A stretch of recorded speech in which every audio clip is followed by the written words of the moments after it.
உங்கள் வீடு தேடி வரும் அரசு. உங்களுடன் ஸ்டாலின்.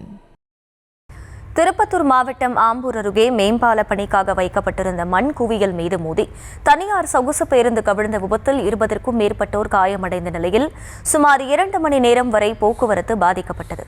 கூடுதல் விவரங்களை செய்தியாளர் நாகராஜ் வழங்க கேட்கலாம். நாகராஜ் வணக்கம். எப்போது இந்த சம்பவம் நிகழ்ந்தது? முழு விவரம் என்ன?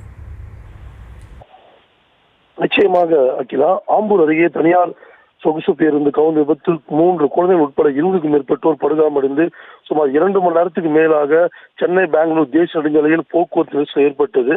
விஜயவாடாவிலிருந்து 28 பயணிகளுடன் கோயம்புத்தூர் நோக்கி சென்று கொண்டிருந்த தனியார் சொகுசு பேருந்தானது திருப்பத்தூர் மாவட்டம் ஆம்பூர் அடுத்த மின்னூர் சென்னை பெங்களூர் தேசிய நெடுஞ்சாலையில் மேம்பால பணிகளுக்கு நடைபெற்று வரும் நிலையில் ஓட்டுநரின் கட்டுப்பாட்டை இழந்த பேருந்து மேம்பால பணிக்காக குவிக்க வைக்கப்பட்டிருந்த மண் குயில் மீது மோதி பேருந்து கவுந்து விபத்துக்குள்ளானது. இதில் 3 குழந்தைகள் உட்பட 20க்கும் மேற்பட்டோர் படுகாயமடைந்தனர்.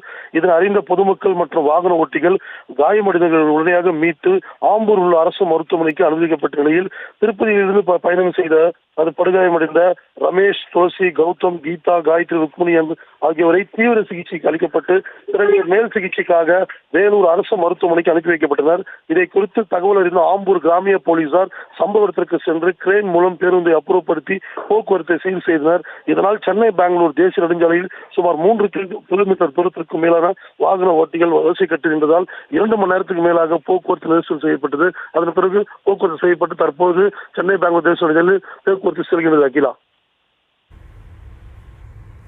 முழு விவரங்களுக்கு நன்றி நாகராஜ். உங்கள் வீடு தேடி வரும் அரசு. உங்களுடன் ஸ்டாலின்.